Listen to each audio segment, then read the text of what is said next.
Out of the Blue, proudly brought to you by San Remo.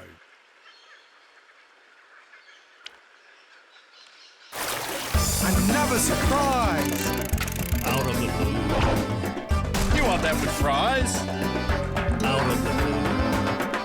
Come with me across the sea on a barbecue. We're gonna cook for you. Nothing but blue skies! Out of the blue. You want some chili with those fries? Out of the blue.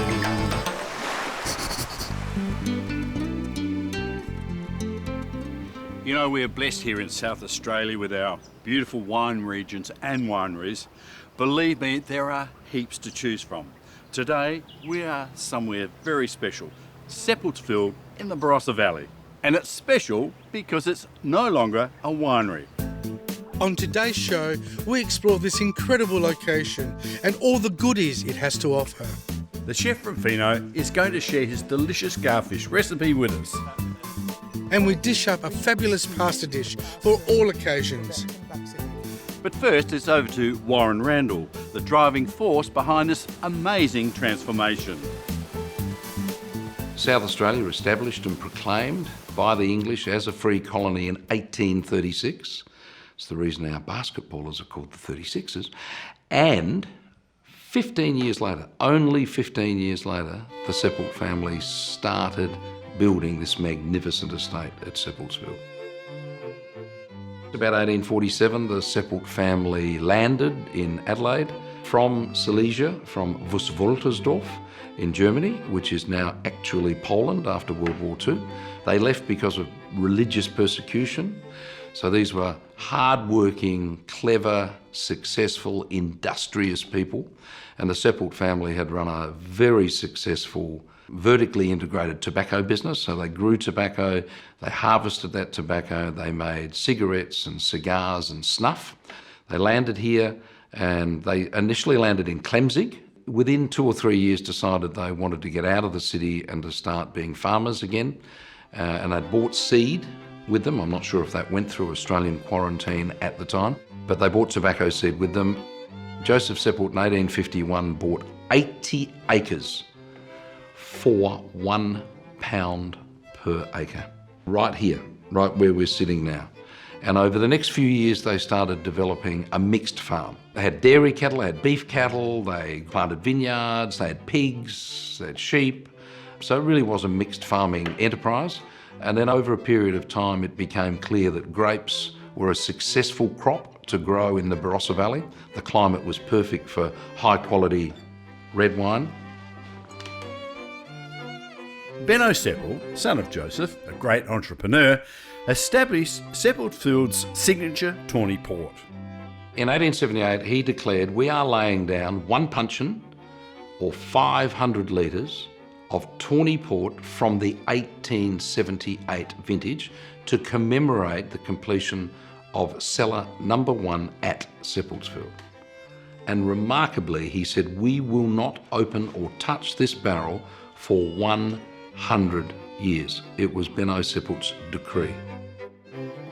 So in 1978, for the first time in world, not Australian wine history, world wine history, a wine that had been matured in the same barrel for 100 winters and 100 summers was opened and tasted. And it was remarkable. He laid down in 1879, 1880, 1881, 1880 and 2001. And unbelievably today, it is the most important wine collection in this country. It's the longest unbroken lineage of single vintage wines in the world. Don't go away.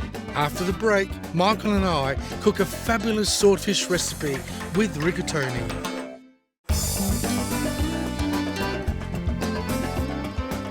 Here we are in a beautiful old barrel room at Seppeltsfield.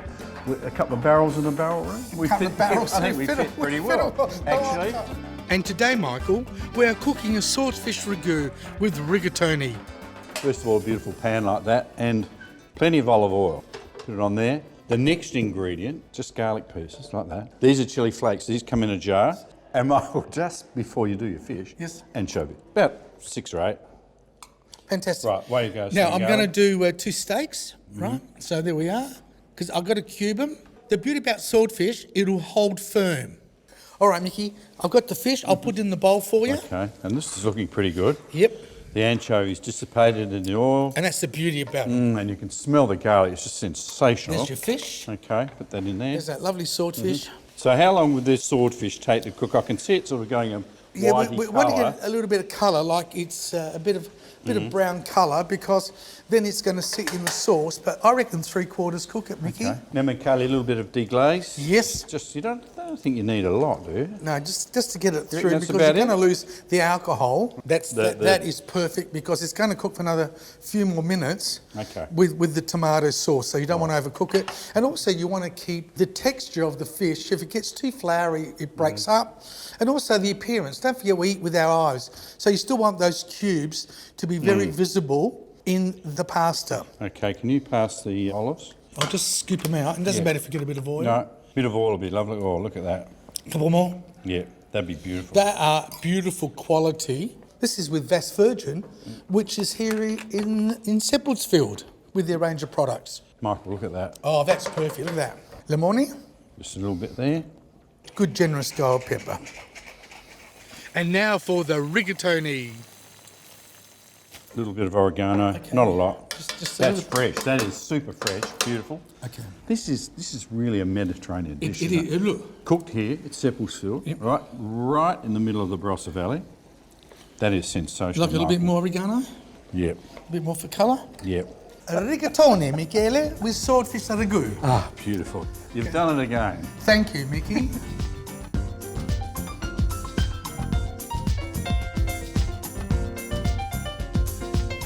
One of the draw cards at Seppeltsfield is Fino. You must have, in my opinion, a destination restaurant. It's a very important word, a destination restaurant. And when I first got here, I thought, well, I've got to get Fino to Seppeltsfield, into the Barossa Valley. Our philosophy at Fino is all about regionality. It is about working closely with growers, farmers, vignerons, winemakers. We celebrate the region that we're in. We are very community driven, and having opened a small restaurant in Wollonga, South Australia, we had a wonderful audience that just did what we wanted. So it was a kind of self-indulgent restaurant of sharing with others how David and I love to eat and drink. And they actually did what we wanted. So it was awesome. Translating it to a larger venue of 140 seats, we still have the same philosophy. So it's shared dining. We still work really closely with local growers in South Australia and in the Barossa, of course. The Jam Factory really excited me because I was a great supporter of Don Dunstan when he was Premier of this state. He was concerned about the dearth of artisans. We'd lost some of that in this state.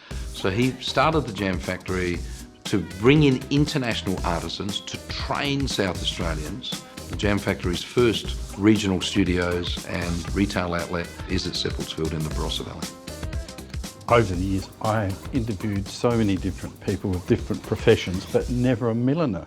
Julie, you're my first milliner. Oh, how exciting for you. Now, what is a good hat? Well, a lot of them are worn for special occasion, and some people, they can put every hat on in the shop and look fantastic. That's not always the case. And often they come with their outfit. So I make something to suit their occasion that they're going to, their outfit. Business is booming, almost by royal appointment. I noticed. Well, yes, I have made a hat for Camilla. I got to make the state gift, which was a hat, obviously. That was presented to her as a gift from the people of South Australia. Fabulous. What about me? What could you deck me out with? Something unfussy? Did I mention a Greek fisherman's hat? Yes, you did actually. My dear friend Michael has given me one of those years ago. Wow. I think the whole Peaky Blinders sort of look could be good as well. But I'd give Michael a run for his money if I were you. It's a happening thing. Well, let's see, it's that There you go. touch. It's that touch. It's that touch. What about that? That helps.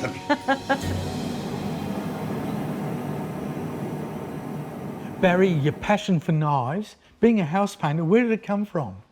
Well, about 30 years ago, I used to collect shotguns, and there was a gun show on in Adelaide. So I went down there to have a look at some guns, and one of the stalls that I came across, the guy had about half a dozen knives, and I looked at them and I thought, gee, they look better than a factory knife. So I said to him, you know, where'd you get those? And he said, oh, I made them. And I said, oh, who makes knives? And the next day, I went out in my shed and I thought, I'm going to give it a go. And here I am 30 years later. And you became a master craftsman. A master craftsman, I like that. Barry, tell me about this knife. Okay, well that knife there, that's made up of 20 pieces of steel. To create that pattern, I need 2 different types of steel. I put that in the forge, and at about 2300 degrees, I hit that with a hammer, that becomes 1 piece of steel. And from there, I draw that out to about 1 metre long, fold it, roll it, manipulate it in any way I like to get different patterns. And people visit your website or Instagram and have contact with you, and they can see the range of products and order the product accordingly. Absolutely, and we also do lots of workshops where people can come and make their own. Stay tuned for another delicious seafood recipe.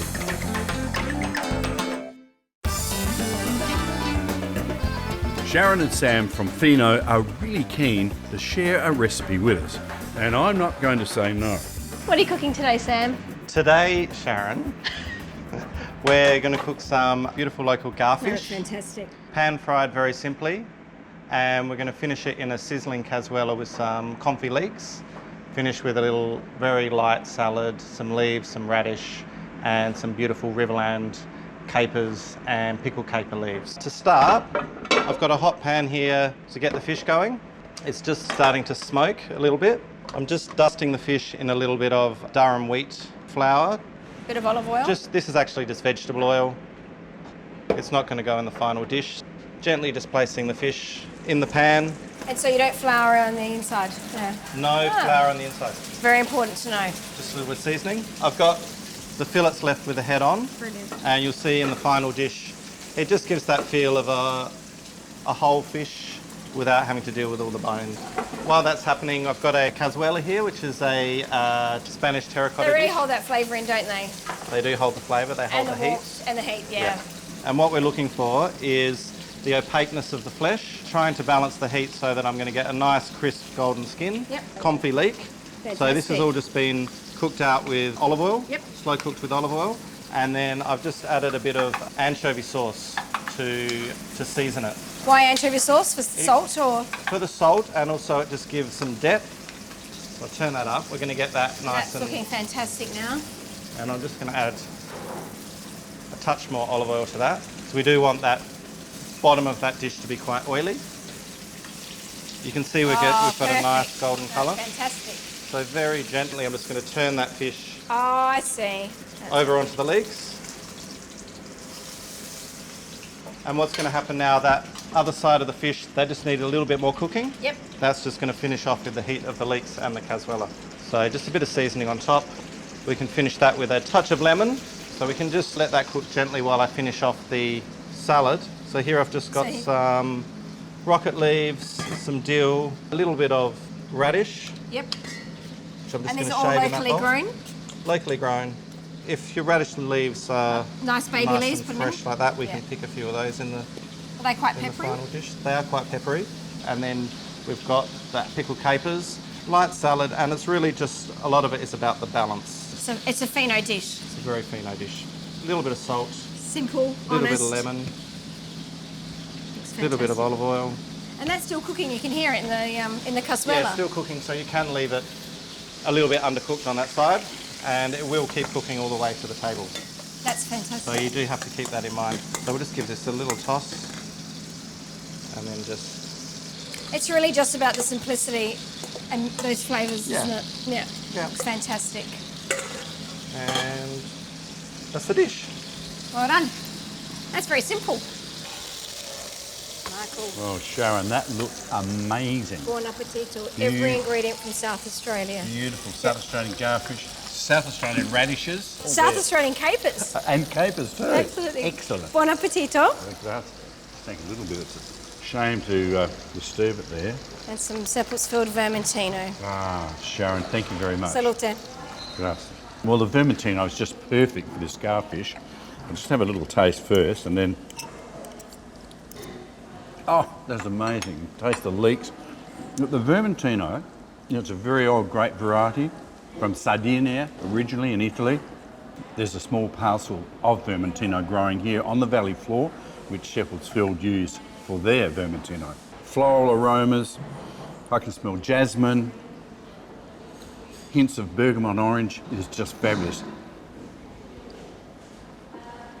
Just perfect, absolutely perfect for beautiful South Australian garfish.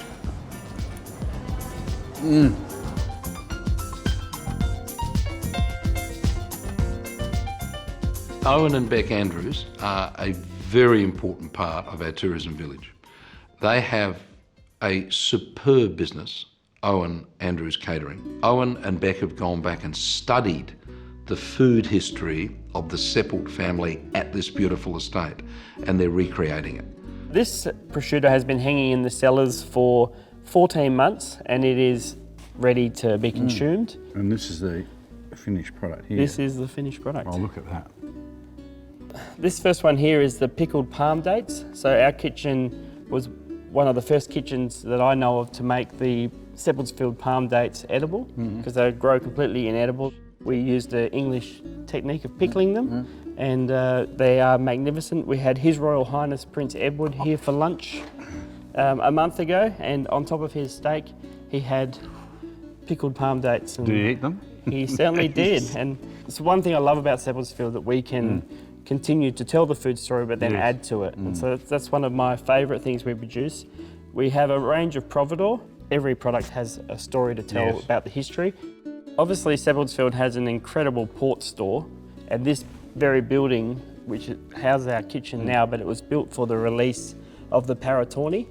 And so it's very fitting that we make Portuguese tarts every Friday in this kitchen to sell in the cellar door. So my amazing wife, she hand makes the pastry, she makes the custard, and then I roll the pastry, and every Friday then we bake them. And so, Owen, how would one sample one?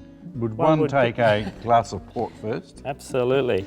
And would then one reach in to, you go first, reach in and have, these are the genuine article, they really, really are. You can see how the pastry, the actual sugar in the custard has bubbled out and spilt over. I can't over wait the longer, pastry. sorry.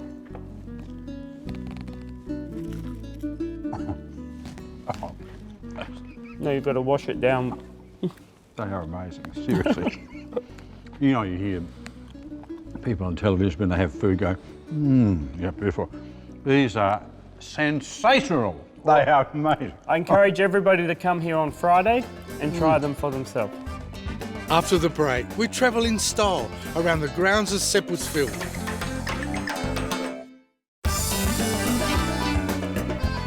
Another really interesting part of the tourism village is our cooperage. So the cooperage was built in 1922 by the Seppelt family. It's on the southern part of the estate, and it was closed probably for about 30 to 35 years until we came across a remarkable guy, an absolute character. Barracks for Port Adelaide, barracks for the wrong team. A guy called Andrew Young and his merry men. Well, we have a lot of fun here, and we love our trade, and having other coopers around you is really good. The fact that we make something that's handmade, we've been called upon around the world, I suppose you could say, for our product, and it gives you a good feeling, and it's just a wonderful thing to be in. It's not a cooper shop unless you have a lot of fun. Okay, so what we're doing here now, when the barrel's made, it's a wine barrel, we have to lightly toast it. So for a whiskey barrel, it has to be charred. You can't make whiskey without a charred barrel. Beautiful fire there. And see the crackling? It's opening up the pores of the wood. It's going to get maximum flavour. This is going to be for a big, bold whiskey. The beauty of oak, it won't sustain its own fire.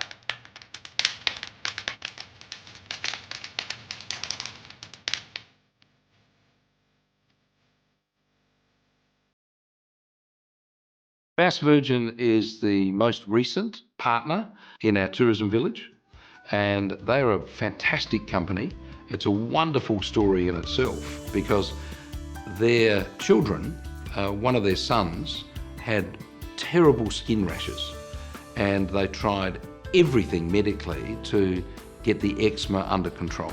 And the only thing that worked was organic, extra virgin olive oil based skincare. That's the only thing they could apply to his skin without it being a disaster. And so from that developed Vas Virgin.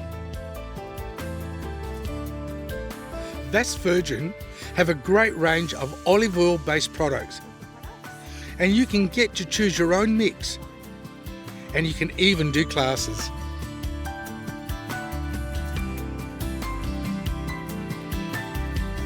And finally, if you're worn out by looking at everything there is to do here at Seppeltsfield, well, there's one more thing to do, and it's easy. Hop on a Segway and see the rest of the vineyard.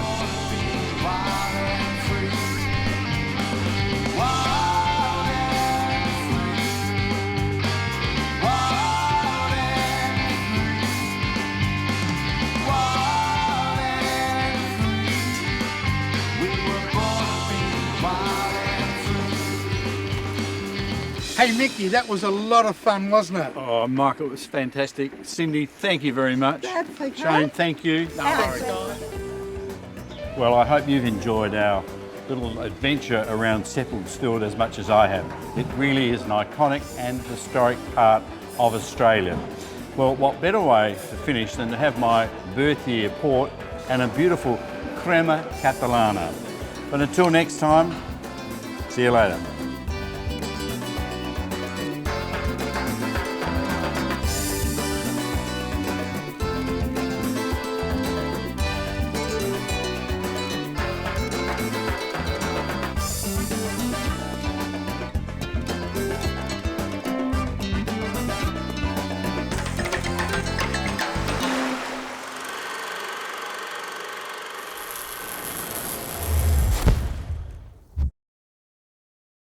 Out of the Blue, proudly brought to you by San Remo.